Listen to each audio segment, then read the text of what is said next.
बाकी सबको सादर जय जिनेंद्र। दीदी को प्रणाम, सबों को जय जिनेंद्र। को सादर जय जिनेंद्र। दीदी को सादर चरण स्पर्श, बड़ों को सादर प्रणाम, जय जिनेंद्र। व्यक्ति को वंदना, सभी बड़ों को प्रणाम, सभी को जय जिनेंद्र। दिलता दी चरण स्पर्श। सावधान।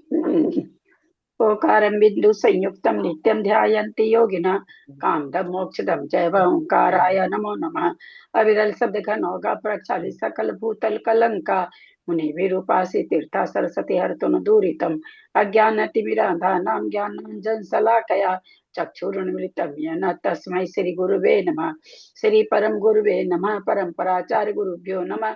सकल कलुष विध्वसकम श्रीशां परिवर्धकम धर्म संबंधकम भविजीवमना प्रतिबोधकारकम पुण्य प्रकाश पापणासमिदं शास्त्रम श्री उत्तर पुराण ग्रंथराज नामधेयम अस्य मूल ग्रंथ कर्ता श्री सर्वज्ञ देवास्तद उत्तर ग्रंथ कर्ता श्री गंधर देवा प्रतिगंधर देवा तेषां वचन सार्ता मासाद्य श्रीमते गुणभद्राचार्य न विरचितमिदं शास्त्रं श्रोतारः सावधानतया शृण्वन्तु।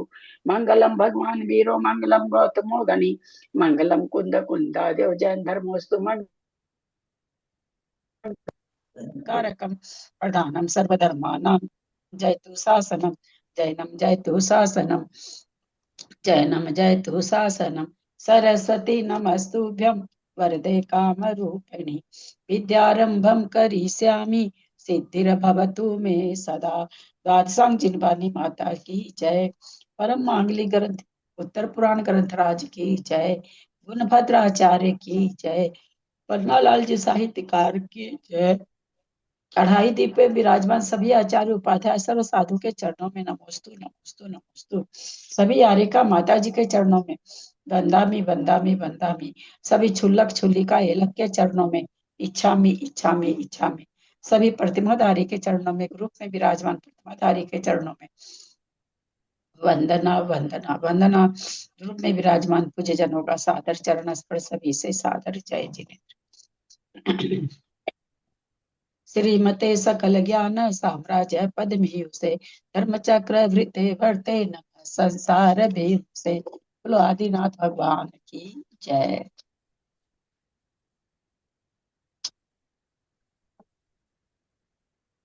राजेंद्र भाई शुरू करें।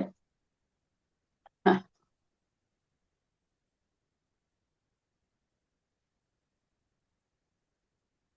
इसको पढ़ने का आज शुरू करें।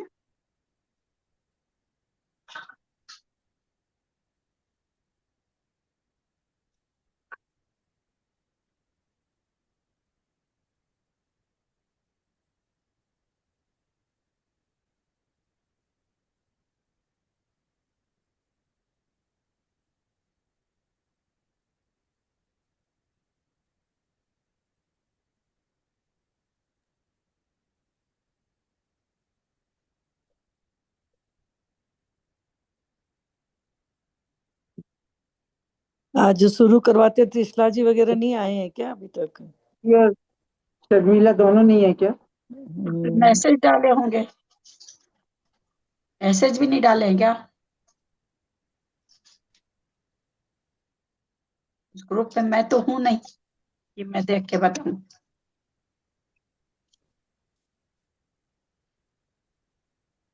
भाई साहब लेके तो नहीं आऊंगा। हाँ, भाई साहब लेके नहीं आऊंगा। भाई साहब लेके नहीं आऊंगा।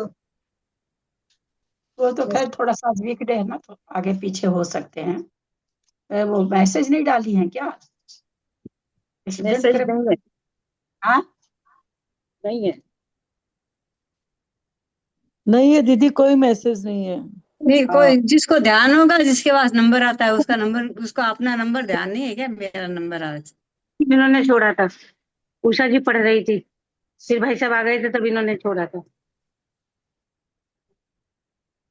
और उषा जी, उषा भी कही है अपने इसमें। आंटी 331 पेज पढ़ना है आंटी। हाँ, ये कौन पढ़ रहा था क्या? 331 पेज। ये तो बड़ी विचित्र बात है ना जी, कि कोई कुछ नहीं याद रखता है। ये तो बहुत गलत बात है ना।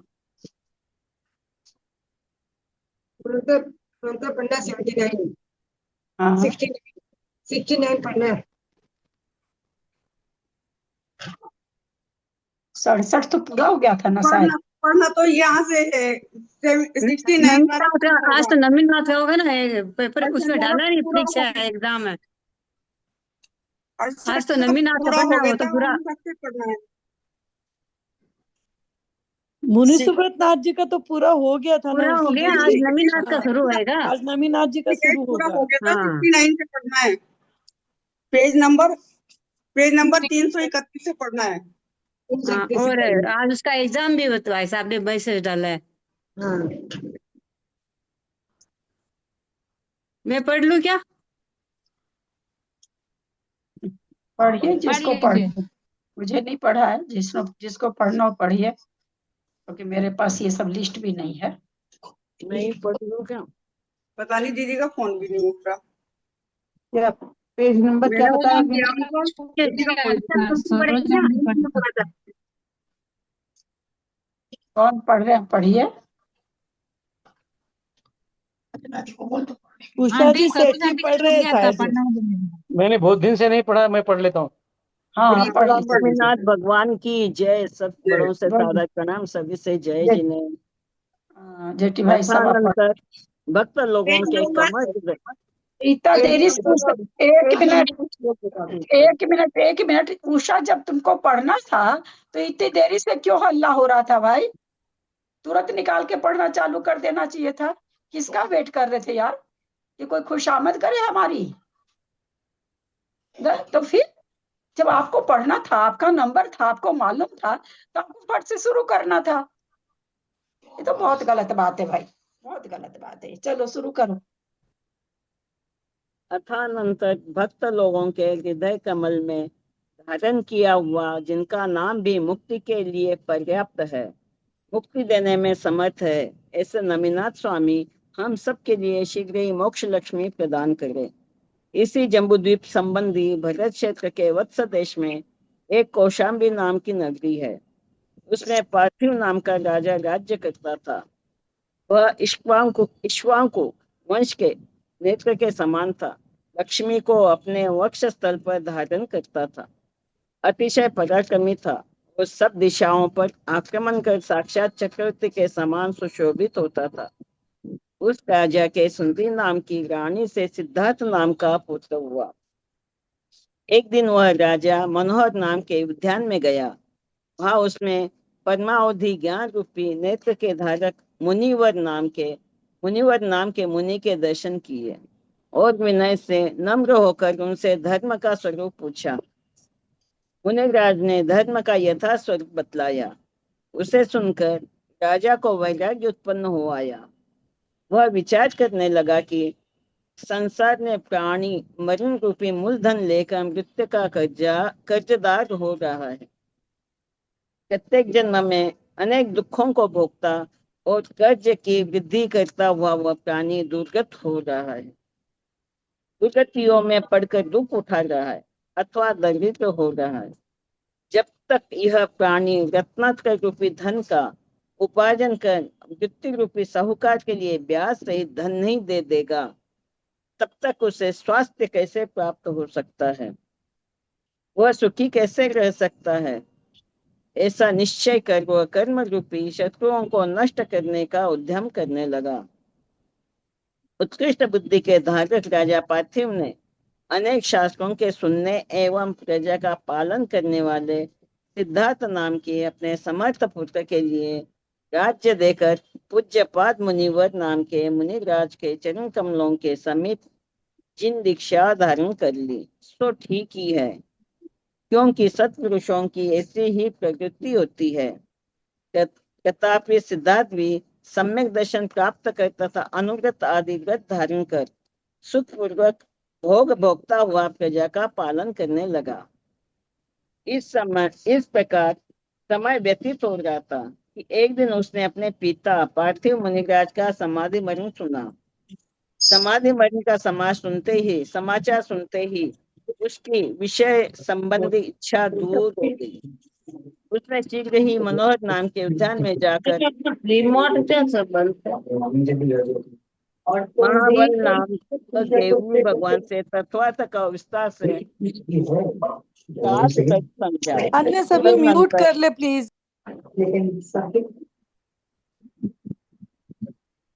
तदनंतर विदत्त नाम के पुत्र के लिए राज्य देकर उसने शाही सम्यक दर्शन प्राप्त कर लिया।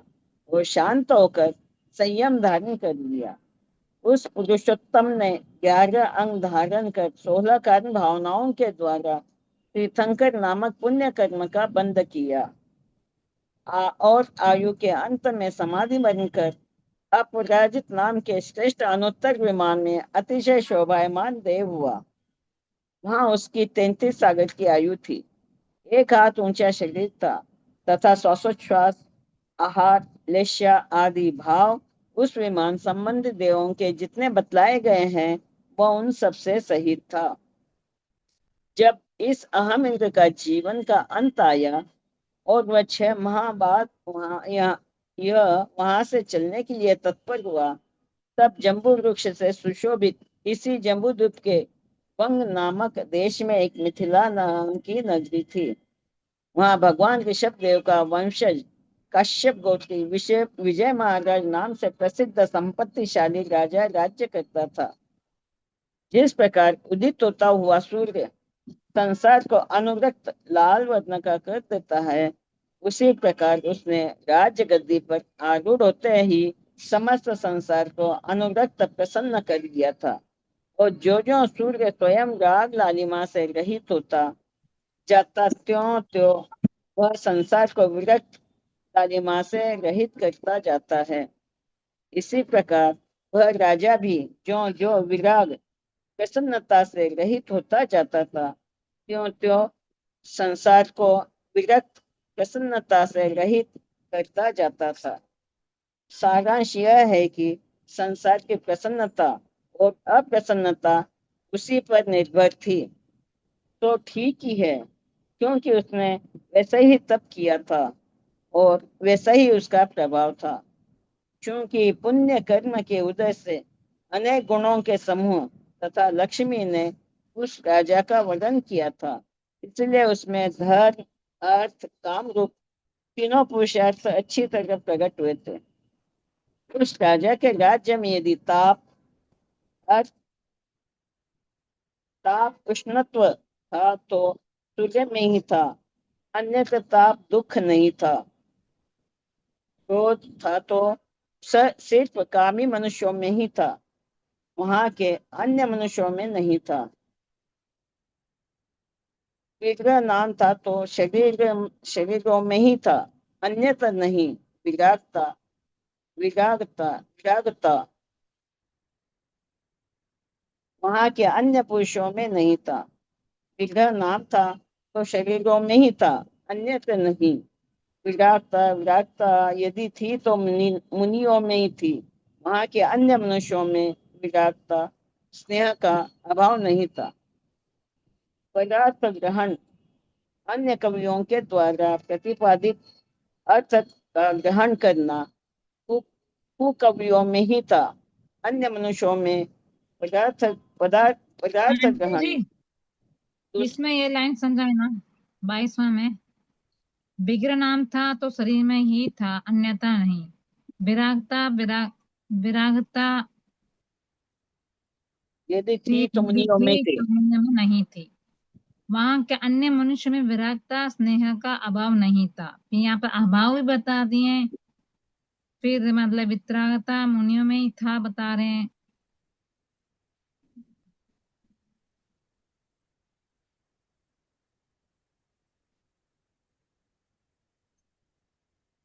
आंटी जी,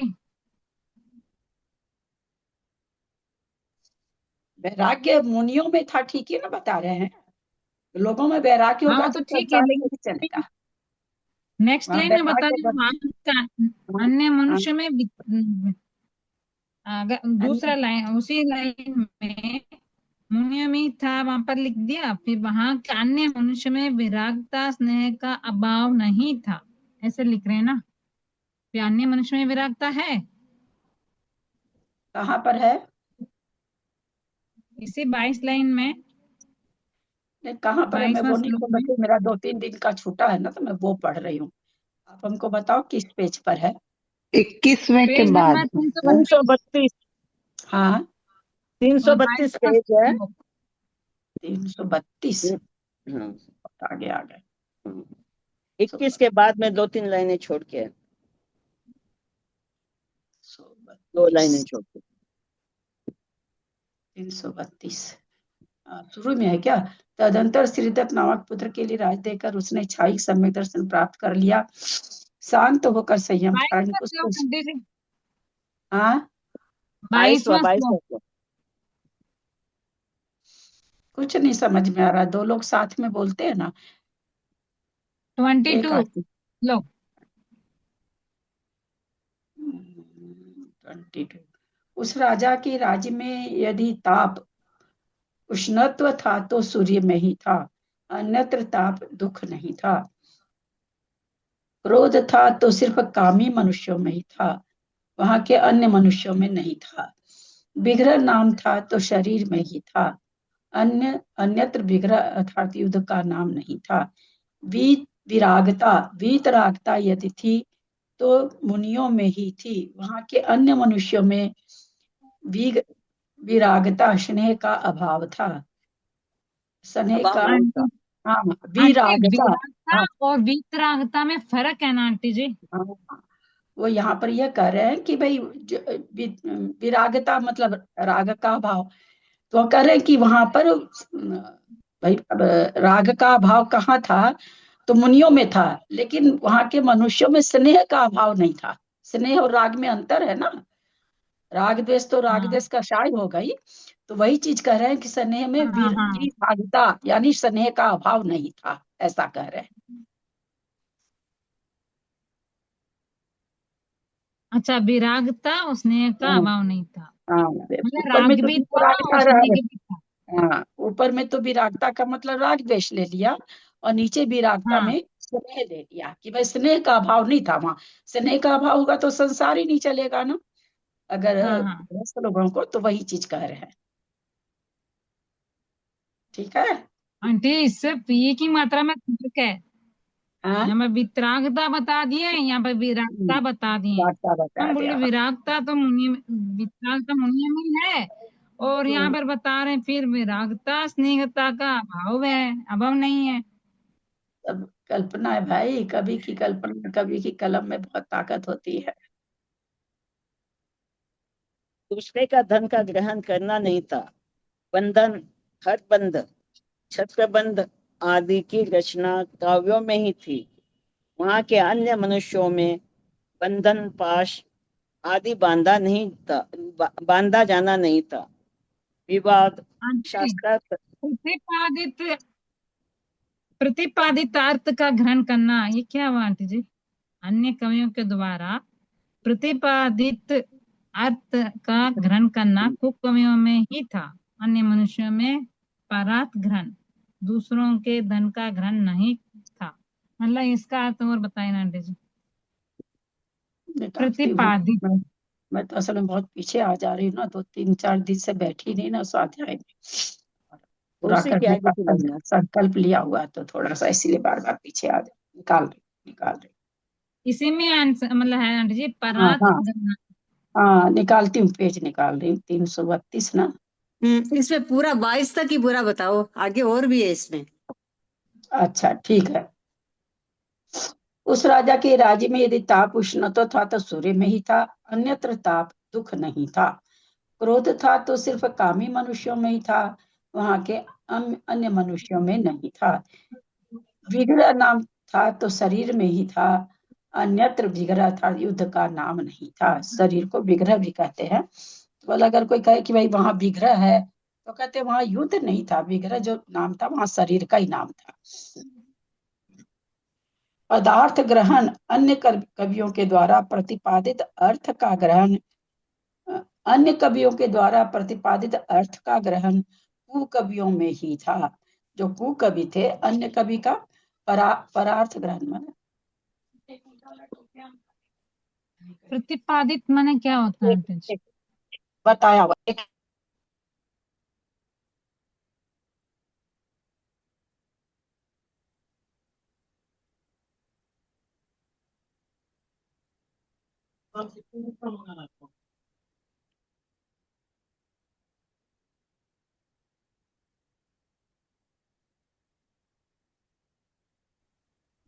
हम्म।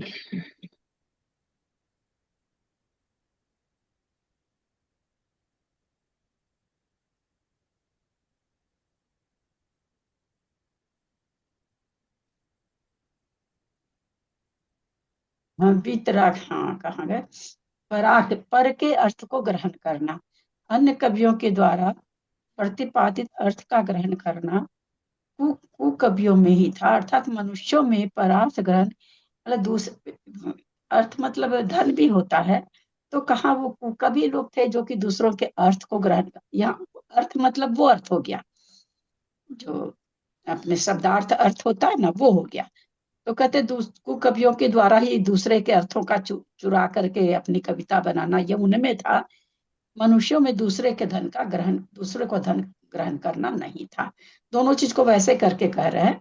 बंधन, हर बंध, छत्र बंध आदि की रचना काव्यों में, बंधन भी वहां किसी में नहीं था। तो कहाँ था देखने को मिलता था, जो अपने ये रचना रची जाती है ना, काव्य रचा जाता है, तो उसमें बंध करके आता है, छत्र बंध, हर बंध, इस तरह से अलग अलग बंध आता है, जो एक एक कड़े का नाम रहता है कि किस बंध में यह कविता लिखी गई, काव्य लिखा गया। तो कहते काव्य में ही देखने को मिलता था, वहां के अन्य मनुष्यों में बंधन पाश ऐसे बांधा जाना नहीं था। विवाद शास्त्रार्थ यदि था तो विजय की इच्छा रखने वाले विद्वानों में ही था। जो मतलब कहाँ पढ़ाई करके शास्त्रार्थ क्या होता है, थोड़ा मतलब एक दूसरे को हराने के लिए होता है ना। तो दोनों तरह से शास्त्रार्थ करते हैं लोग, है ना, कंपटीशन। करके एक दूसरे को हराते हैं। तो मतलब वहां हाँ। वहां नहीं था। विद्वान में आपस में होता था कि भाई विजय करनी है तो कैसे विजय करें। तो भाई नहीं, इस शास्त्र से ऐसा ऐसा ऐसा, सब कोई अपनी अपनी अनुमति मतलब विचार रखते थे। वहां वो वाला शास्त्रार्थ नहीं था जो आपस में झगड़ा करके होता कि नहीं आप गलत कर, आप खंडन मंडन वाला नहीं था। वहां के अन्य मनुष्यों में विवाद कलह नहीं थी। शर व्याप्ति, एक प्रकार के तृण का विस्तार नदियों में ही था। वहां के मनुष्यों में सर व्याप्ति, शर माने बाण होता है। तो बोला जो बाण वगैरह था ये कहाँ, नदी वगैरह के किनारे नहीं, घास वास उग जाती है। तो कहते हैं सर से, सर बहुत सारे ऐसे सर, तिनके वगैरह, खूब नुकीले तिनके वगैरह देखेंगे ना, नदी के किनारे बहुत सारे उगे रहते हैं जो कि पैर में चुभ जाते हैं। तो कहते हैं नदियों में था, मनुष्यों में वहां पर बाणों का विस्तार नहीं था, वहां कोई बाण वाण नहीं रखता था। अनावस्थिति, अस्थिरता यदि थी तो ज्योतिष देवों में ही थी, एक जगह नहीं ठहरना अनवस्थित कहलाता है। तो वो बोला कि ऐसा वहां अगर कोई कहे भाई यह अनवस्थित है इसके राज्य में, तो वो कहाँ था, बोला ज्योतिष लोक में। ज्योतिष देव तो स्थिर रहते नहीं है, निरंतर घूमते ही रहते हैं। तो कहते वो ज्योतिष देव में ही था, वे ही निरंतर गमन करते रहते थे। वहां के मनुष्यों में अनवस्थित अस्थिरता नहीं थी, मतलब एकदम स्थिर चित्त वाले थे।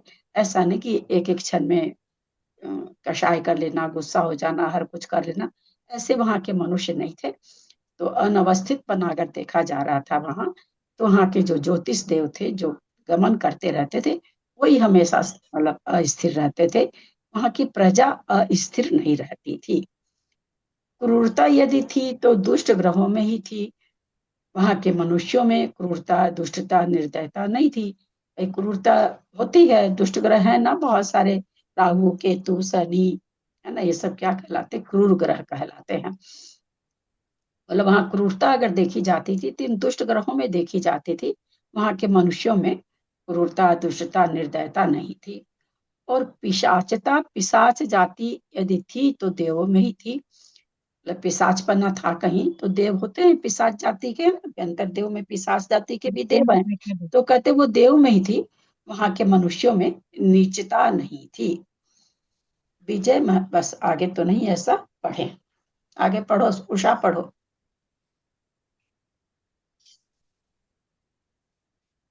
दीदी विजय सारा महाराज, वर्णन जो आया है नमीनाथ भगवान के काल के लिए वैसे आया है, कंपेयर किया है क्या कि मतलब नमीनाथ भगवान के काल में ये चीजें नहीं थी, इस ये बताने के लिए क्या बोला गया है क्या? तो लोग यही है कि आदिनाथ भगवान से लेके पार्श्वनाथ भगवान तक क्या चीज कहा जाता है, ये सामायिक छेदोपस्थापना संयम, सामायिक संयम महावीर भगवान से चालू हुआ है, पहले था ही नहीं। मतलब छेद होता ही नहीं था, है ना, अपनी चर्या में, अपने चारित्र में छेद होता ही नहीं था। ऐसा वैराग्यनंद जी महाराज उससे क्या पढ़ रहे हैं अभी, उससे पढ़ के बता रहे थे। होता ही नहीं था, ये इस नाम का सामायिक ही नहीं था उस समय। ये भगवान महावीर भगवान से चालू हुआ, ऐसा कहते हैं।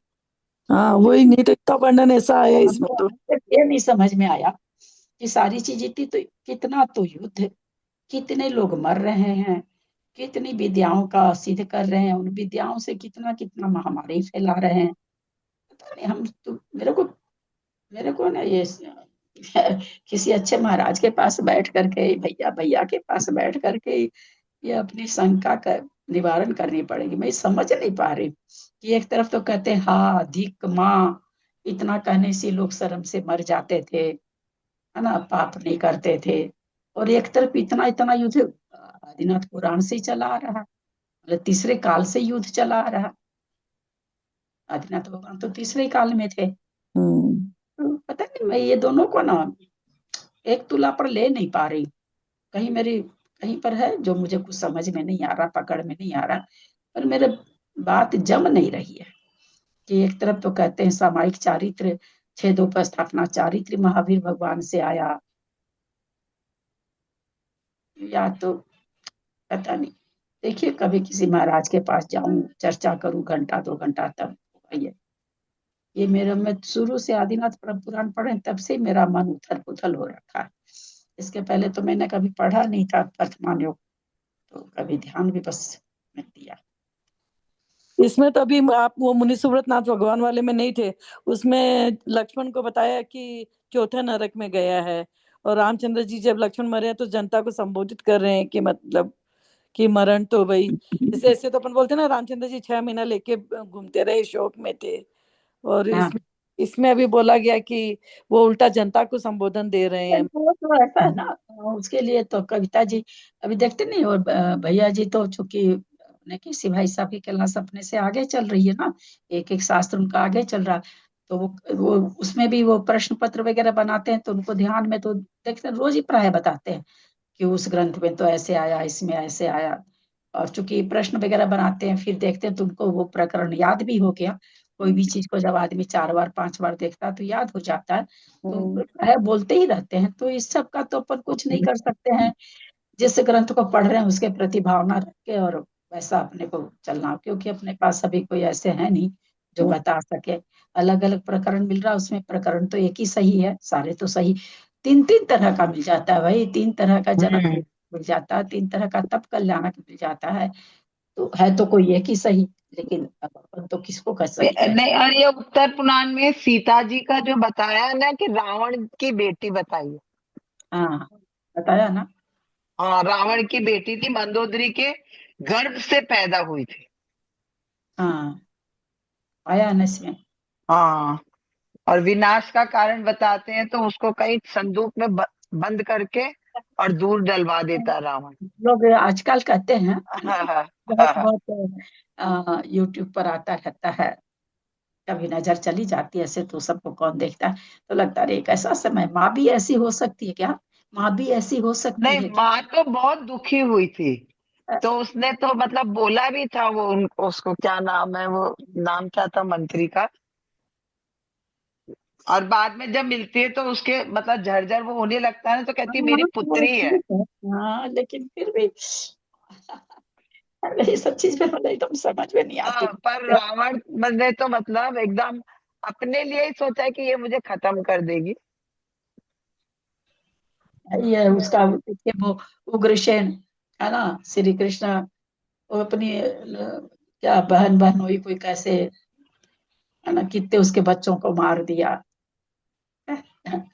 बड़ा अजीब लगता ना पढ़ के, मतलब लगता है कि देखो उस काल में भी तो यही सब हो रहा था, अभी ज्यादा हो रहा है, जो कि काल नेचुरली काल खत्म होता, खराब खराब आता जा रहा तो नहीं, ज्यादा हो रहा अभी ये इतना ज्यादा नहीं हो रहा, पहले तो बहुत ही ज्यादा था मेरे है। हिसाब से, मुझे ऐसा लगता है। वो इसलिए ज्यादा था ना, राजतंत्र था ना। हाँ, हाँ हाँ इसलिए तो ज्यादा था, हाँ राजदेश राजतंत्र ज्यादा था। था। हाँ पहले भी क्रूरता भी बहुत थी। क्रूरता तो ताकत थी ना, राजा लोग थे ना, तो उनमें हाँ, ताकत थी, इसलिए क्रूरता ताकत थी। थी, हाँ थी। इसलिए क्रूरता थी ज्यादा। हाँ, पर चलिए, राजा हो चाहे प्रधानमंत्री चाहे कोई भी हो, पर क्रूरता मतलब होना मतलब तो इसीलिए दया देखिए ना, भाव नहीं होता था ना। क्रूरता ज्यादा थी तो देखिए ना, सब पढ़िए सब तो तुरंत में तो सब मुनि बन जा रहे हैं और मोक्ष भी चल जा रहे हैं। हाँ हाँ, मोक्ष भी जा रहे हैं। हाँ देखिए, अभी हाँ थोड़ी देर पहले क्रूरता दिखाता है, थोड़ी देर बाद में क्रूरता भी खत्म हो जाती है। मतलब ये भी था ना, पहले के समय में ये भी था, अभी भी बन ही रहे हैं। क्या मुनि महाराज तो बन रहे हैं, लेकिन वो क्रूरता से नहीं बन रहे हैं। उस समय तो क्रूरता, फिर तुरंत मुनि बन जाते हैं, तुरंत मोक्ष बुद्ध चले मुनि गए। बन, तुरंत सब कुछ अब छोड़ तो के दीदी, गए। अब तो दीदी कोई बात होती है तो वो शहर छोड़ के कहीं और चले जाते हैं, गायब हो जाते हैं बिल्कुल ही। मुनि क्या बनेंगे, मुनि के लिए तो बहुत तपस्या करनी पड़ती है। ऐसे ही है बस सब। एक चीज पूछनी थी आपसे। हाँ जैसे अपन अभी इसमें इसका ये सीता को मंदोदरी की पुत्री बताया है, हम्म। और उसमें वो सीता दूसरे अपन पढ़ के आए, तो एक ही गंधर्व की वाणी अलग अलग कैसे हो सकती है ये चीज? अंदर की बात वही तो कह रहे हैं ना, अभी वही तो बोले ना ललिता जी की, बात तो एक ही सही है ना। चार ग्रंथ पढ़े, चार तरह की मिल गया। ये हाँ। क्या है कि काल बीतते बीतते बीतते बीतते हर एक अपना अ, जो भी, अब जैसे ये तो चलो कथानक है, सिद्धांत में भी ना बहुत सारी चीज निकल गई। और फिर वहां पर क्या कहते हैं वो हमारा वीर सेनाचार्य, क्या कहते हैं भाई, अभी कोई अवधि ज्ञानी तो है नहीं, तो अपन को तो दोनों लेके चलना पड़ेगा। वीर सेनाचार्य कहते हैं मैं किसी एक का पक्षपात नहीं कर सकता। फिर आगे जाके वो अलग से ऐसे कह देते, परंतु ये प्रवाहमान है, मतलब एक एक कथन जरा ज्यादा माना जाता है। लेकिन जहां पर दो कथन आ रहा है, सिद्धांत में दो दो कथन आ रहे हैं, और वो हाथ जोड़ ले रहे हैं, वीर सेनाचार्य हाथ जोड़ ले रहे हैं कि मैं नहीं बता सकता कौन सा सही है। तो बस वही बात है, अब कालांतर में सब अपने अपने हिसाब, जैसे एक ही काव्य का अर्थ सिद्धांत दो बना, तो वहां का जो संस्कृत का सूत्र होगा, उसको उसको किसी बड़े सूत्र के अंदर, संस्कृत के अंदर सबसे बड़ी बात क्या है, जैसे हलंत वाला में से अ निकलेगा, अब किसी को मालूम है किसी को नहीं। हम ये नहीं कहते कि आचार्यों में कमी थी, कई बार है ना, दो तरह के शब्द होते हैं। एक शब्द वो होता है जिसमें हलंत लगा होता है, वही शब्द हलंत वाला भी होता है, बिना हलंत वाला भी होता है। तो अब किसी के दिमाग में हलंत वाला आ गया तो अर्थ और कर देंगे, जिसके दिमाग में आएगा कि इसमें तो हलंत नहीं है तो अलग अर्थ कर देंगे, ये भी कारण हो जाता है। तो ऐसे नहीं कि पहले के तो बहुत बड़े बड़े ऋषि मुनियों ने किया है, तो ऐसा नहीं है कि वो लोग ये कर सकते हैं। तो वही चीज है कि अब ये तो वर्तमान युग है, तो किस कैसे क्या हुआ, बहुत कहानी, बहुत तरकीब। तो उनको तो सबसे ज्यादा ताज्जुब जब लगता है, पंच कल्याणक के डेट सारे अलग अलग आते हैं, मतलब तिथि तिथि अलग अलग आती है। तो चल गया कैसे चला, सो क्या, क्या बताया जाए, थोड़ा सा ये सब चीज कह सकते हैं पंचम काल का प्रभाव है। नहीं तो इतनी बड़ी बड़ी चीजों में, मतलब ये तो नहीं आना चाहिए, अलग अलग तो नहीं आना चाहिए। अब पहले दिवाली वाली हम लोग कभी नहीं सुने कि दिवाली 2 दिन होती है, कभी भी नहीं सुने। अब दिवाली भी 2 दिन होने लगी, 3 दिन हो, पता नहीं क्या क्या होने लगा। तो ये बस वही तो आज समय का, सारे दो दो दिन के होने लगे हैं दीदी। हाँ मैं कहती इसलिए ये नहीं है, थोड़ा सा समय का दोष भी है। अपने जिस समय जो पढ़ते हैं अपने को उसी के प्रति श्रद्धा रखनी चाहिए बस। अपने को ये दिमाग में नहीं लाना कि उस ग्रंथ में तो ऐसा था, नहीं, इसमें जो है अपने ये, अपन जब कहेंगे भाई देखो इस ग्रंथ के हिसाब से तो गुणभद्राचार्य के हिसाब से तो सीता मंदोदरी की पुत्री है। और अभी और जहां अपने लोग जो भी पढ़ के आए, मेरे को तो इतना याद नहीं रहता है, उसी उन आचार्य की दृष्टि से सीता ऐसे थी। अपने को जब भी बोलना होगा तो ऐसे ही बोलना पड़ेगा, दोनों आचार्यों का नाम लेके ही बोलना पड़ेगा, दोनों ग्रंथों का नाम लेके ही बोलना पड़ेगा। हाँ, किसी विशेष ग्रंथ का आप पढ़ रहे हैं, पढ़ा रहे हैं, किसी को बोल रहे हैं, समझा रहे हैं, तो फिर अलग बात है कि भाई उत्तर पुराण में ये आया है, ऐसे ऐसे ही है, तो उत्तर पुराण के हिसाब से समझा दीजिए। तो उसके लिए अब कुछ नहीं कहा जा सकता, अपने को सब मान्य है, अपने तो हैं ही कहाँ भैया, किस गली में अपने लोग। जब बड़े बड़े मैं कहते हैं कि भाई मैं जीव नहीं हिला सकता, मैं कलम नहीं चला सकता, लेकिन वो हमको बहुत अजीब लगता है कि उस समय भी इतना मार धाड़, चौथे काल में भी, बाप रे बाप।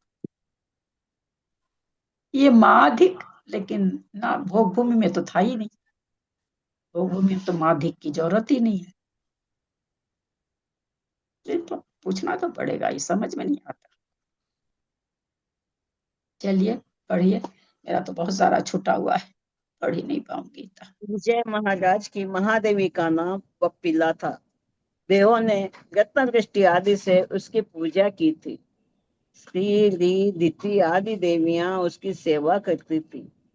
शरद ऋतु की प्रथम द्वितीया अर्थात अश्विन कृष्ण द्वितीया के दिन अश्विनी नक्षत्र और रात्रि के पिछले पहर जबकि भगवान का स्वर्गावतरण हो रहा था, तब सुख से सोई हुई महारानी ने पहले कहे हुए 16 स्वप्न देखे। उसी समय उसने अपने मुख में प्रवेश करता हुआ एक हाथी देखा। देखते ही उसकी निद्रा दूर हो गई और प्रातः काल के बाजों का शब्द सुनने से उसके हर्ष का ठिकाना नहीं रहा। उसने देशावधि ज्ञान रूपी नेत्र को धारण करने वाले राजा से इस स्वप्न का फल पूछा, और राजा ने भी कहा कि तुम्हारे गर्भ में भावी तीर्थंकर ने अवतार लिया है। उसी समय इंद्रों ने आकर अपने नियोग के अनुसार भगवान का स्वर्गावतरण महोत्सव गर्भ कल्याणक का उत्सव किया, और तदनंतर सब साथ ही साथ अपने अपने स्थान पर चले गए। वपिला महादेवी ने आषाढ़ कृष्ण दशमी के दिन स्वाति नक्षत्र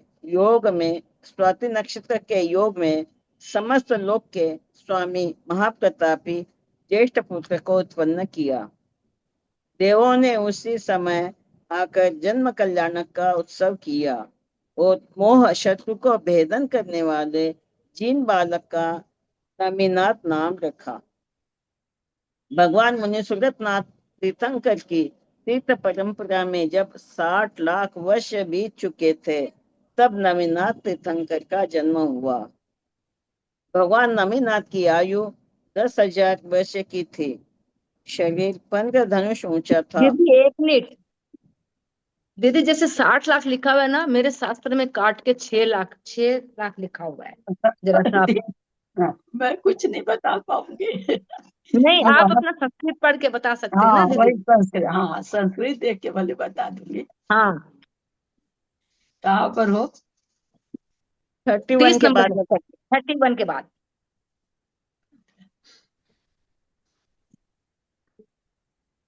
षष्ठी लक्षेश्वर 32 नंबर पेज में ना? 333। 33, अच्छा 333 में। हाँ 333। कौन सा श्लोक है? 32। मुनि सुवर्त तीर्थेश संताने वर्षमानतः गतेषु षष्ठसु लक्षेषु। 6 लाख है इसमें।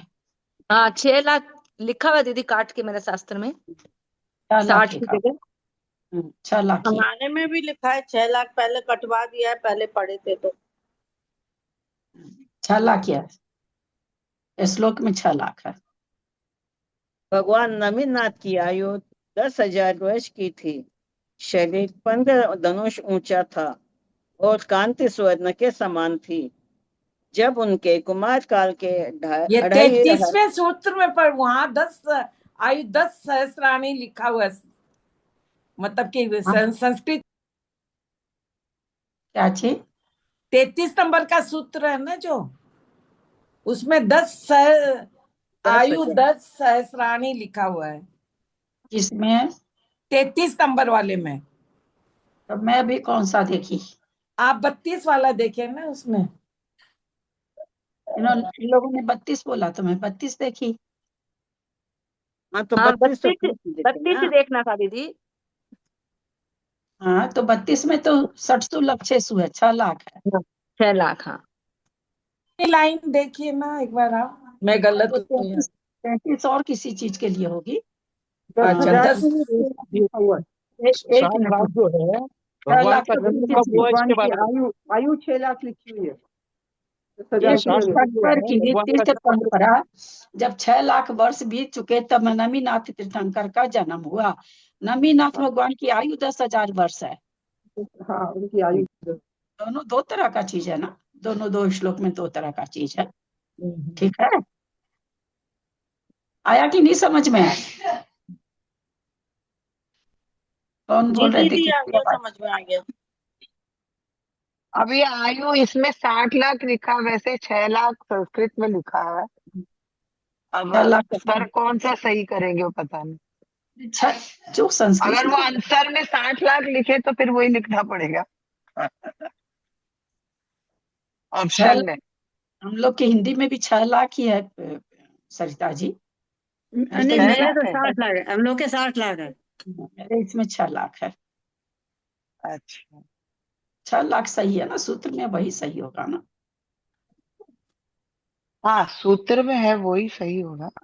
ले वो काट दे, लेकिन सही तो 6 लाख ही है ना। इससे क्या लेना देना, नंबर से क्या लेना देना। सीखना तो सही है ना, सीखना यही कि वो 6 लाख है बस। जब देखिए उनके 6 लाख कुमार में काल के सूत्र में भी 60 लाख ही है।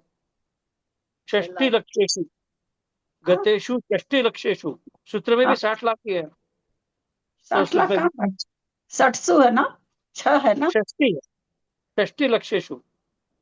60 60 लाख से शायद देखते हैं, 1 मिनट देखती हूँ, मैं ठीक से देखी नहीं क्या, 1 मिनट।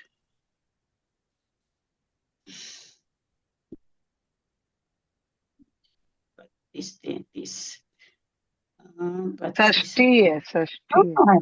सठसु लक्षेसु गतेषु सठसु लक्षेसु, 6 लाख बीतने में। हम लोगों गतेषु की 60 षष्ठी है। लक्षेषु। सठसु सप्तमी का बहुवचन है। कितने षष्ठी है ना, लेकिन षष्ठी हाँ? लक्षेषु 60 नहीं है ना। ललिता जी, 2 किताबों में अलग अलग है, किसी के षष्ठी लक्षेषु है, किसी के छठ लक्षेषु है, ऐसा है। हम हमारे लोग तो के षष्ठी षष्ठी है, है। मेरे षष्ठी में लिखे सु। ना, नहीं तो इसमें षष्ठी नहीं लिखा हुआ, मेरे में षष्ठी नहीं लिखा हुआ, हाँ हाँ हाँ। सठ लिखा तो हुआ, आपके सठ बुक लिखा। में भी आपके बुक में भी 6 लाख लिखा है ना, इसलिए ऊपर वैसे हमारे 60 लाख लिखा तो ऊपर षष्ठी हाँ, हाँ ऊपर भी वैसा आ गया है। षष्ठी हाँ हाँ। दोनों 60 लाख लिखा है।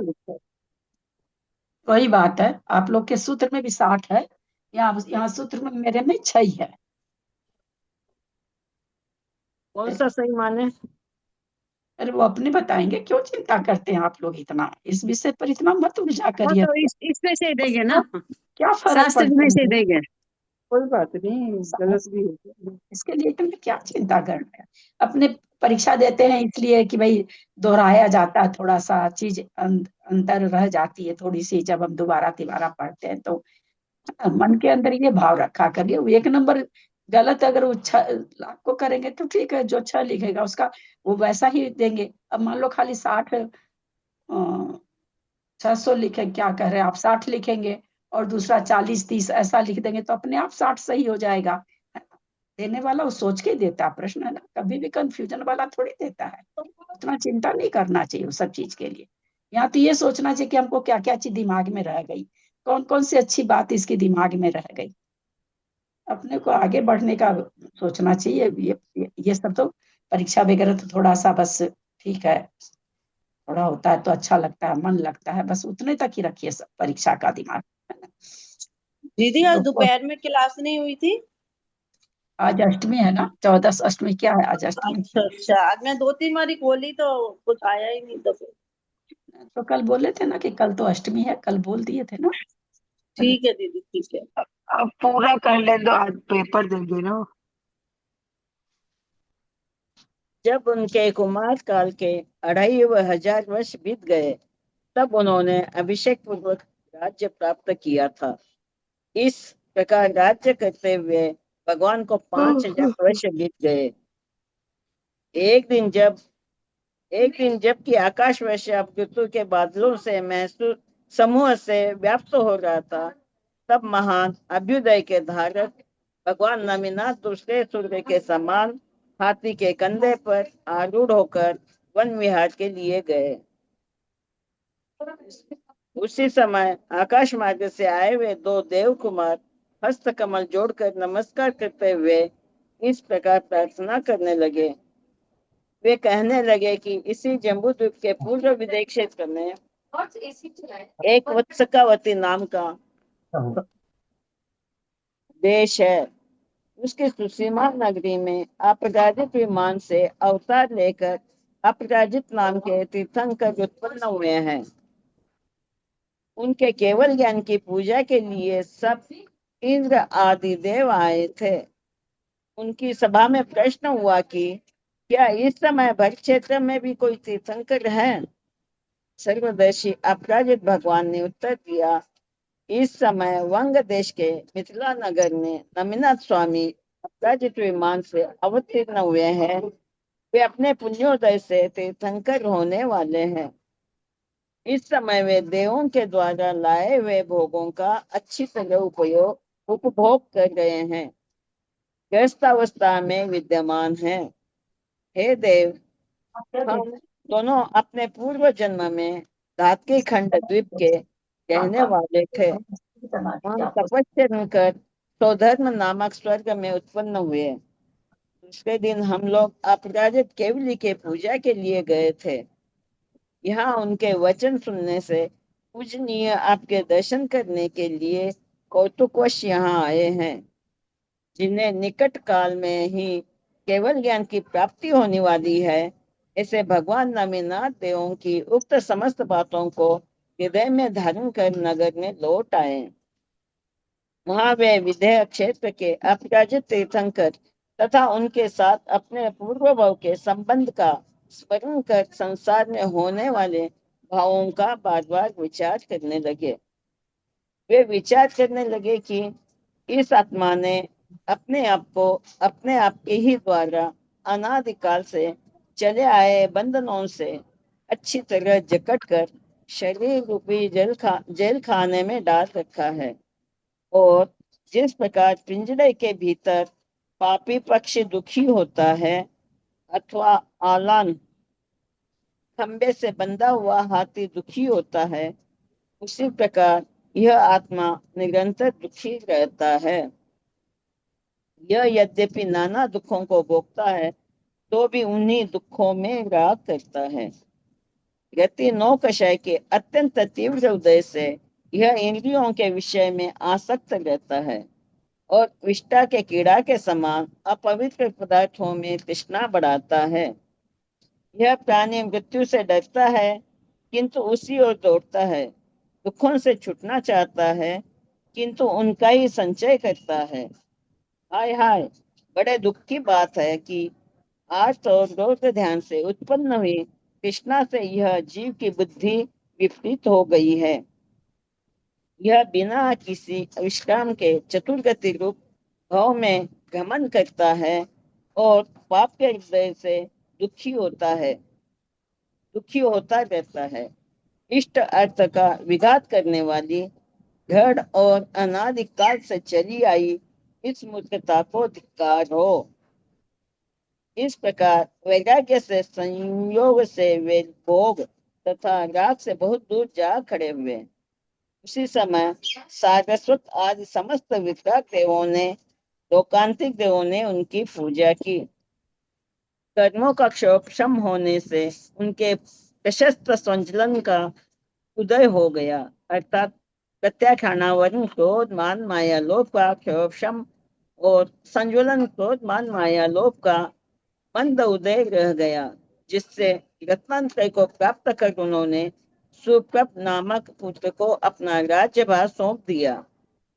तदनंतर देवों के द्वारा किए हुए अभिषेक के साथ साथ दीक्षा कल्याणक का उत्सव प्राप्त कर वे उत्तर कुरु नाम की मनोहर पालकी पर सवार हो चैत्यवन नामक उद्यान में गए। वहां उन्होंने बेला का नियम लेकर आषाढ़ कृष्ण दशमी के दिन अश्विनी नक्षत्र में सायंकाल के समय 1000 राजाओं के साथ वन का नाम क्षेत्र वन है ना? हाँ, वन का नाम क्या बताए थे? मनोहर पाली पर सवार हो क्षेत्र वन नामक उद्यान में गए। क्षेत्र वन ही तो है। आपकी आवाज नहीं मुझे तो समझ कुछ में आ रही है। दीदी 53 वाला श्लोक आंटी जी। मैं वो नहीं निकाल रखी हूँ ना, मेरा तो 5-6 दिन से स्वाध्याय छूटा, तो मैं पीछे का कर रही हूँ। चैत्र वन लिखा है, चैत्र वन। हाँ, तो क्या हुआ? हाँ क्षेत्र, ठीक है नाम ठीक है। पूछ मैं रही यही है क्या लिखा है। वन का नाम है ना, चैतवन रहता है ना, और एक सब जगह आया है, तो हाँ, त्रिलोकपति हम तो वगैरह में सुनते सब कि जगह आया है। चैत्य वन सुने हैं कि चैत्य वन जहाँ आंटी थोड़ा सा मतलब सुनने में गड़बड़ हुआ। चैत्य वन है कि क्षेत्र वन, इसीलिए पूछ रही थी। चैत्य वन जहाँ जिन प्रतिमा रहती, वैसे तो उसको चैत्य वन कहते हैं, वहां पर वैसा कोई वन होगा, मैं वहां पर हूँ नहीं, इसलिए चैत्य वन तो प्राय कर चैत्य प्रतिमाओं को कहते हैं, जिन प्रतिमाओं को चैत्य कहते हैं। हाँ तो वहाँ अब आप लोग पढ़ रहे हैं, वहां पर कोई इस तरह का आ रहा है क्या? जिन प्रतिमा नहीं का कुछ रहता नहीं, कि हमको नहीं, सुनना था, चैत्र वन ही, इसलिए पूछ चैत्र रही थी वन। आंटी जी। क्षेत्र वन लिखा हुआ है इसीलिए पूछ रही, चैत्य वन है कि क्षेत्र वन? हमको थोड़ा चैत्र सुनने वन। में गलती हुआ था, इसीलिए पूछ लिया।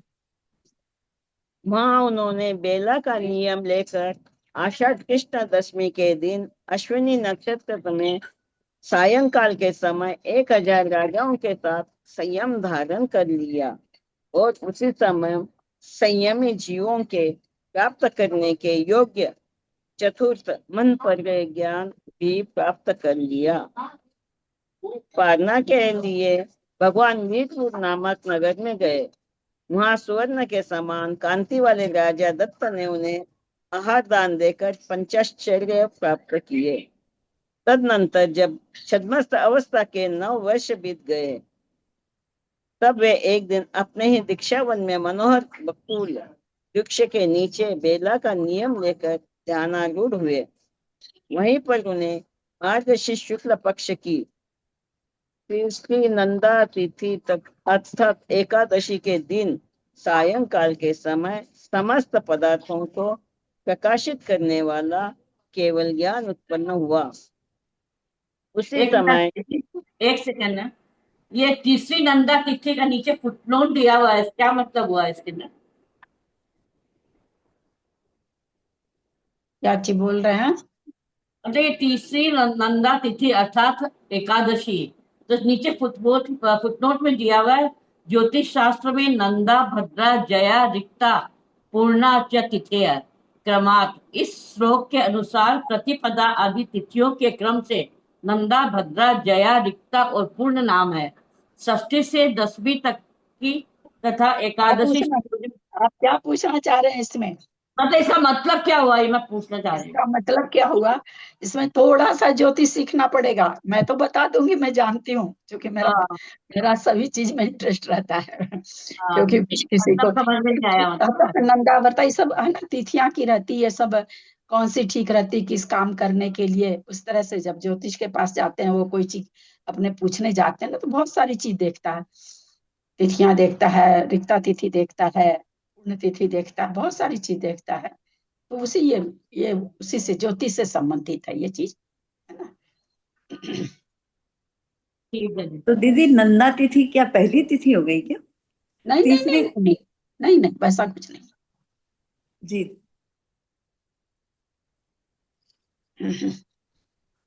इंद्र आदि देवों ने चतुर्थ ज्ञान कल्याण का उत्सव किया। सुप्रभात को आदि लेकर उनके 17 गंधर्व थे, 450 समस्त पूर्वों के जानकार थे, 12,600 अच्छे व्रतों को धारण करने वाले शिक्षक थे, 1,600 अवधि ज्ञान के धारकों की संख्या थी।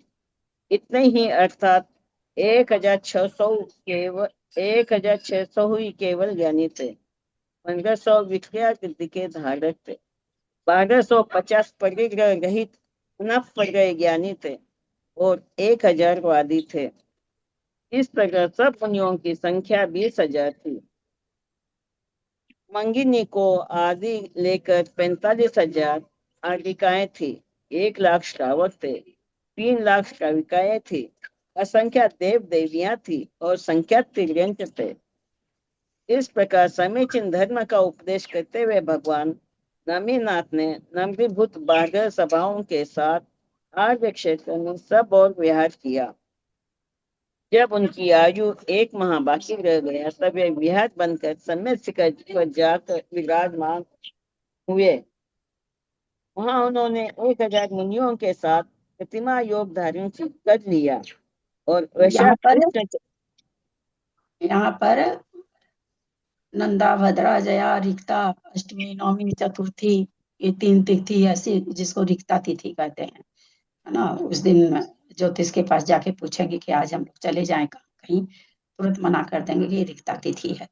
तो वही यहाँ पे नीचे लिखे 5 तिथि यहाँ दिया, नंदा, भद्रा, जया, रिक्ता, पूर्णा, है ना, 5 तिथि का नाम दिया। तो षष्ठी से 10वीं तक, यानी षष्ठी तिथि है वो नंदा है, सप्तमी है वो भद्रा है, अष्टमी है वो जया है। अभी हमने आपको कहा था नवमी रिक्ता होती है, नवमी में रिक्ता आ रही है और 10वीं फिर पूर्णा तिथि आ रही है। तथा फिर क्या कह रहे हैं, एकादशी से पूर्णिमा तक की भी यही नाम है। एकादशी तिथि नंदा हो जाएगी, द्वादशी भद्रा हो जाएगी, त्रयोदशी जया हो जाएगी। और अभी हमने आप लोग को कहा था 4, 9, 14 ये रिक्ता तिथि है। चतुर्दशी फिर देखिए रिक्ता आ रही है ना, और पूर्णिमा पूर्ण है। तो रिक्ता तिथि में जल्दी से सभी चीज के लिए वर्जित रहती है रिक्ता तिथि। तो भी अगर मंगल शनि को पड़ती है तो बहुत अच्छी कहलाती, बहुत अच्छी। अष्टमी मंगल को, शनिवार को अगर चतुर्दशी है, नवमी है, तो उस दिन की बाहर जाने की यात्रा बहुत अच्छी होती है। भले चंद्रमा पीठ पर हो, बाएं हो, इधर भी हो चंद्रमा के 100% होते हैं। तो किसी अगर रिक्ता तिथि नवमी और अष्टमी और उसमी अथवा 14 से शनिवार मंगलवार पड़ रहा, उस दिन अगर हम कहीं जा रहे हैं तो जिस कार्य के लिए जाते हैं वो कार्य अवश्य पूरा होता है। ऐसा ज्योतिष में है, क्या होता है सो अपने सबका अपना अपना ये है। मैं बहुत ज्यादा रिक्ता तिथि में, आप मेरी बात अगर पूछें तो मैं बहुत ज्यादा रिक्ता तिथि में जाना चाहती हूँ। नवमी चतुर्दशी खोजती रहती हूँ जाने के लिए। रिक्ता का क्या मतलब हुआ सर? रिक्ता तिथि का मतलब? हाँ, रिक्ता तिथि का क्या मतलब हुआ? रिक्ता तिथि अच्छी नहीं मानी जाती है, लेकिन यही अगर शनिवार मंगलवार को पड़ जाए तो अच्छी हो जाती है। ऐसा कोई रिक्ता तिथि से क्या हुआ, भद्रा से क्या हुआ, जया से, ऐसा कुछ है नहीं ना। रिक्ता तिथि का रिक्त तिथि है, इसमें कोई जल्दी से कोई काम नहीं करना चाहिए। लेकिन शनिवार मंगलवार को अगर पड़ती है तो ये तिथियां बहुत ज्यादा अच्छा फल देती है। तो ऐसे करके ज्योतिष में होता है, उसी के लिए है। ये नंदा तिथि के लिए ऊपर कुछ आया है क्या? इस प्रकार से तीसरी नंदा तिथि एकादशी होती, ऊपर क्या आया है? वहीं पर उन्हें मार्ग से शुक्ल पक्ष की तीसरी नंदा तिथि एकादशी के दिन सायकाल के समस्त पदार्थों को प्रकाशित करने वाला केवल ज्ञान उत्पन्न हुआ। यानी उस हिसाब से नंदा तिथि क्या हुआ, अपने एम को पा लिए। जिस केवल ज्ञान के लिए तपस्या कर रहे थे वो हो गया। इसका मतलब क्या निकला कि नंदा तिथि के दिन अपना जो भी कुछ ऐसा कार्य करना चाहते हैं तो वो सफल हो जाता है। इससे ये मतलब निकलता है। तो अपन ये रक्षाबंधन आती है ना तो बोलते हैं ना भद्रा लग गया, भद्रा लग गया, तो ये भद्रा दूसरी चीज होती है। दूसरी चीज होती है क्या? यार बहुत ही छोटा, इतना सा थोड़ी है कि हम 5 मिनट में ज्योतिष सीख लें भाई। एक विज्ञान है पूरा, एक गणित नहीं है नहीं, जो पूरा। ये चीज तो बहुत सुनने में आती है ना, भद्रा लगा हुआ है, अभी राखी नहीं बांधनी है, भद्रा है, तारा है, बहुत सारी चीजें ना। तो वैसे बहुत सारी चीज, पूरा विज्ञान बहुत बड़ा शास्त्र भाई, बहुत बड़ा, भयंकर है, भयंकर। ऐसे थोड़ी बेचारे ज्योतिषाचार्य ज्योतिष से आता है? हाँ, ज्योतिष सीख लिए आप? ज्योतिष सीखे हुए हैं? क्या चीज? आपका ज्योतिष आता है ना आंटी जी? सब तरह का सीखा हुआ है आंटी जी को, सब ज्ञान है सारा। थोड़ा सा विज्ञान, क्या नहीं आता है ये पूछिए। साइंस क्या वाला नहीं है? थोड़ा। हाँ, क्या नहीं है वो बोलो। हाँ, वही बोले आंटी जी को क्या नहीं आता है ये पूछिए। वो सब कुछ साइंस वाला थोड़ा नेचर है ना, तो थोड़ा सा साइंटिफिक है, मैथमेटिक्स जिसमें लगती है ना, वो चीज मेरे को अच्छी लगती है। जहां भी मैथमेटिक्स आ जाएगा, साइंस आ जाएगा, वो चीज मेरे को अच्छी लगती है। आंटी जी को आ रहा है, इसीलिए तो हम लोग को मिल जा रहा है कुछ। चलिए, वहाँ उन्होंने 1000 मुनियों के आप साथ लोग भी अब आगे तो से कहीं हो जा गया रहे हैं, मेरी टाइम। अगर चतुर्दशी, नवमी, मंगल, शनि को पड़ रही है तो उस दिन आप लोग अपना कहीं भी जाने की उस दिन टिकट बनवा सकते हैं। जो भी करने आप जा रहे हो वो काम पूरा होता है। दीदी मैंने आज ही बनाई है, लेकिन मैं रविवार और चतुर्दशी की बनाई हूँ। हाँ, रविवार और रविवार के दिन चतुर्दशी पड़ रही है, तो मैं वो आहार देने के लिए चौका लेके जा रहे हैं ना, तो रविवार चतुर्दशी की। ऐसा सुनिए, हाँ कविता जी, और बता दूं आपको, एकांत से ऐसा नहीं है, है ना, लेकिन है, रिक्ता तिथि तो है, चतुर्दशी इसमें भी आ गया, रिक्ता तिथि तो है। तो अब है कि ऐसा थोड़ी कि एक हम लोग के भाई के फ्रेंड थे, बहुत हंसा करते थे, बोला छापड़िया जी आप जानते हैं, मैं उस समय कब की बात बता रही हूँ आपको, मैं कम से कम 50-52 वर्ष पहले की बात बता रही हूँ। तो कहते थे छापड़िया जी मैं जब भी टिकट बनवाता हूँ ना तो बुधवार की बनवाता हूँ। लोग तो पहले ही सुने ना, बुधवार को अपना घर नहीं छोड़ना चाहिए। बोला ठाठ से सोता हूँ। तो हम भैया को उसके जाने के बाद बोले कि भैया ये आपका दोस्त एक सीट पर एक हाथ रखता है, एक सीट पर एक पैर रखता है, ठाठ से सोता है। तो ऐसा कुछ नहीं है एकांत से, लेकिन है, अगर मान लीजिए हमारा उस दिन पुण्य भी कमजोर पड़ गया और साथ में रिक्ता तिथि को हम यात्रा भी करते तो वो काम नहीं होगा, लेकिन हमारा पुण्य बहुत जोर मार रहा तो कहते हैं ना भाई, सभी चीज का 25% करके सारी चीज मिल करके काम होता है। अब 75% आपका बहुत अच्छा है, लेकिन आप रिक्ता तिथि में जा रहे हो, 25% नहीं है, तो आपका 75% काम करा देगा, है ना? तो वो चीज है। रिक्ता तिथि कहते किसे हैं भाभी? हाँ, रिक्ता तिथि कहते किसे हैं? रिक्ता तिथि कहते किसे हैं? गिनना कुछ नहीं है, मतलब चतुर्दशी इसमें तो चौथ का तो नहीं आया है, जो हमको ये थोड़ा बहुत ज्योतिषी मेरे बेटी के ससुर सिखाया तो उनको बहुत अच्छा लगा था। वो दोबारा मिलते थे ना तो मतलब उनको लगता था कि ऐसे ही है समधनिया हो रही, सब भूल गई होगी। हम दोबारा जब मिलते थे तो उनसे सारा प्रश्न कर लेते थे, ऐसे ऐसे, अब इसने ऐसे बताई तो बहुत ताज्जुब करते थे। बोला आप सारा मतलब हम सारा अप्लाई करते हैं, आप बताए तो सुन के थोड़ी रह जाते हैं, हम सारी चीज अप्लाई करते हैं सारा आपका। बहुत खुश हुए थे, तो बहुत उनको भी जब भी मिलते थे ना तो उनको बहुत बताने का रहता था, बहुत चीज बताते थे, बहुत चीज बताते थे मेरे। और फिर बाद में मैं अपने से भी बहुत सारी चीज पढ़ भी लेती थी। मैं जितना भी अपने बच्चों का सारा जलवा पैंची खुद ही निकाली, मैं पंडित से नहीं निकलवाई। जितना मैं गलती भी निकालूंगी तो मेरी आत्मा से प्रेम से वो ठीक हो जाएगा, पंडित पैसा लेके निकालेगा तो वैसे हमको, मेरे को कम विश्वास है, अपना अपना ये है। उस यहाँ पर हम ये कहना चाह रहे हैं कि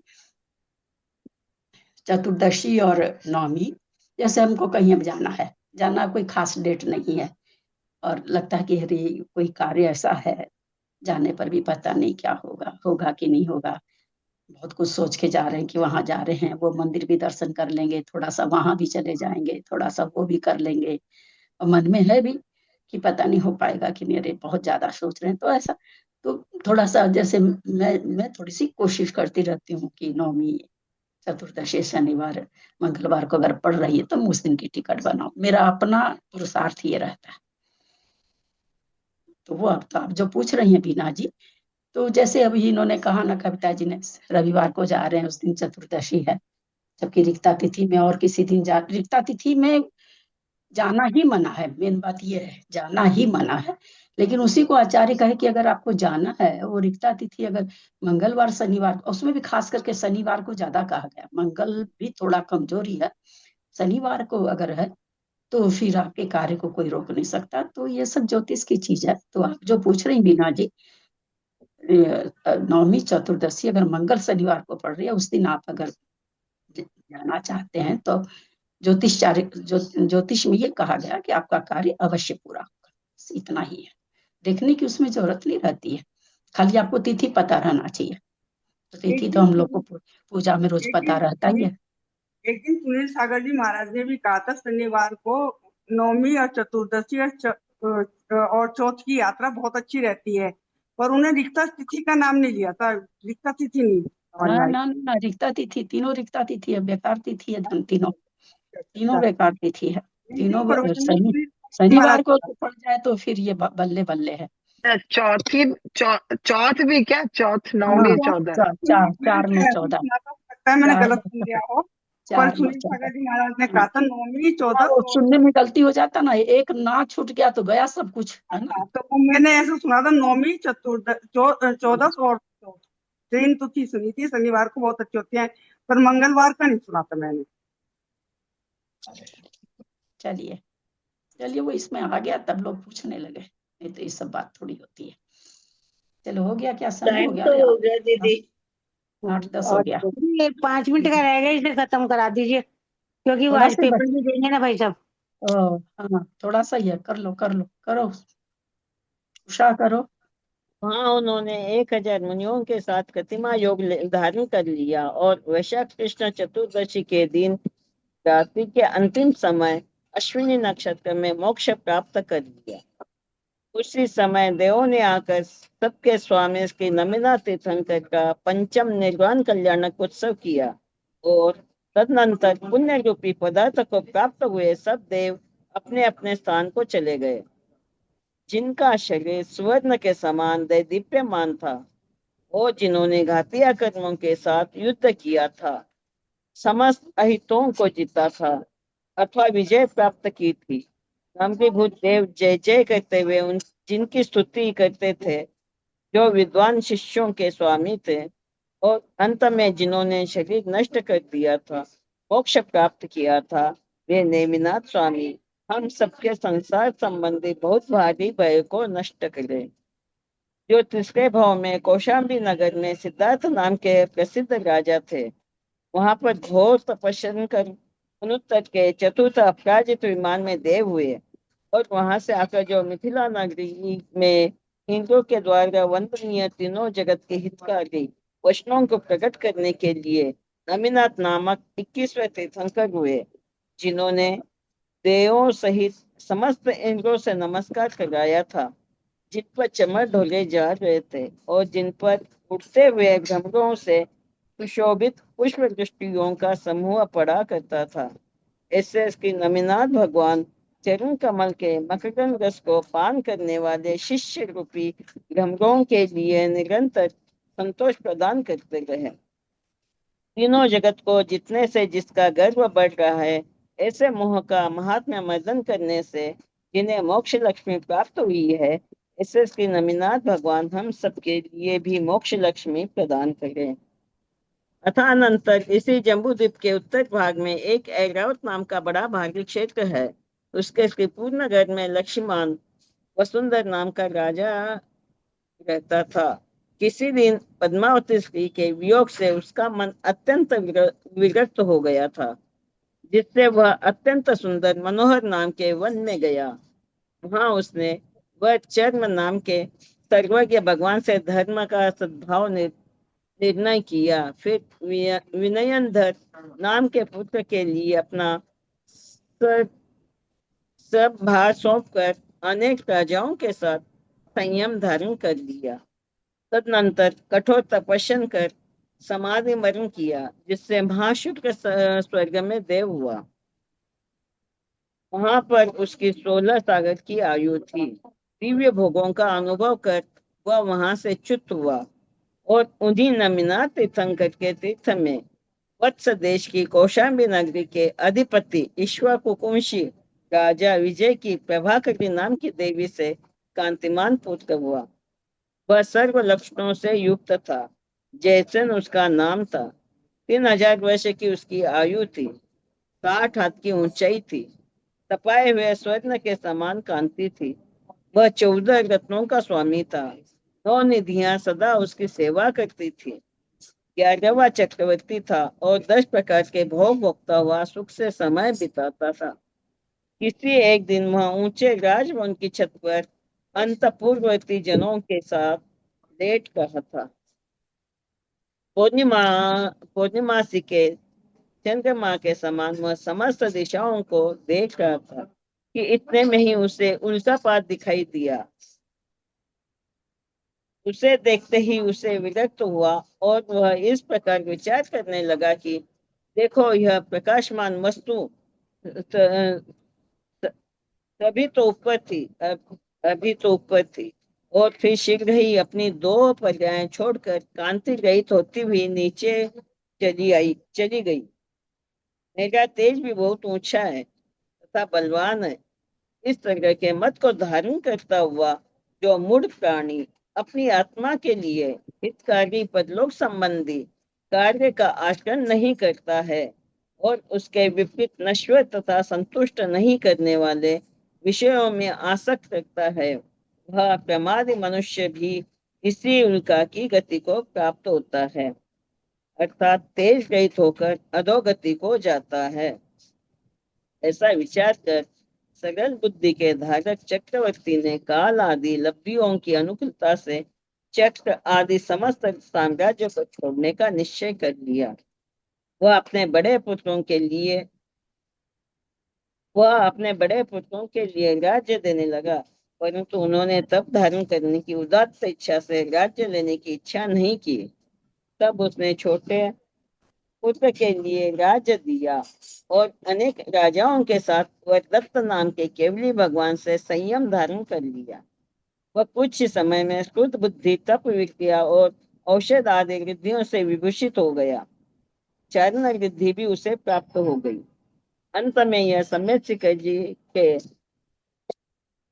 चारण नामक ऊंचे शिखर पर कायोपगमन संन्यास धारण कर आत्मा की आराधना करता हुआ जयंत नामक अनुत्तर विमान में अहमिंद्र हुआ और वहां से उत्तम पुण्य कर्म के अनुभाग से उत्पन्न हुआ सुख का चिरकाल के लिए अनुभव करने लगा।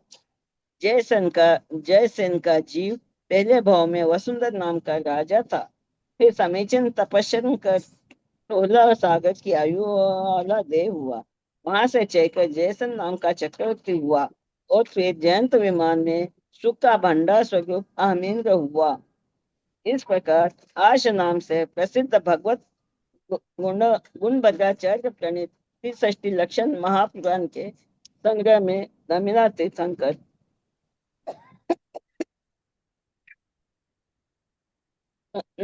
तीर्थंकर तथा जयसेन चक्रवर्ती के पुराण का वर्णन करने वाला 69वां पर्व समाप्त हुआ।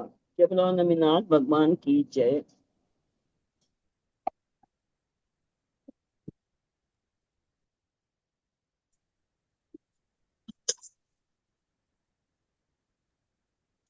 छोटी सी कर लेते हैं। यदक्षर मात्रा पदवाक्यहीनं मया प्रमादादि किंचनोक्तम तन्मे क्षमित्वा विदधातु देवी सरस्वती केवल बोधलब्धिं। बोधि समाधि परिणाम शुद्धि स्वात्मोपलब्धि शिव सौख्य सिद्धि।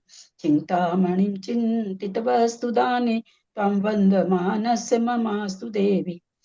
वाणी के ज्ञान से सूझे लोकालोक शोभानी मस्तक चढ़ो सदा दे तू तो। हे जिनवानी भारती तो ही जपूं दिन रहे जो तेरा शरणा गए सो पावे सुख जय।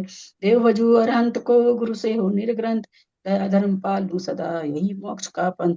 द्वादशंग जिनवानी माता की जय। 9 बार नमोकार। प्रणाम दीदी। तो सागर जय जी ने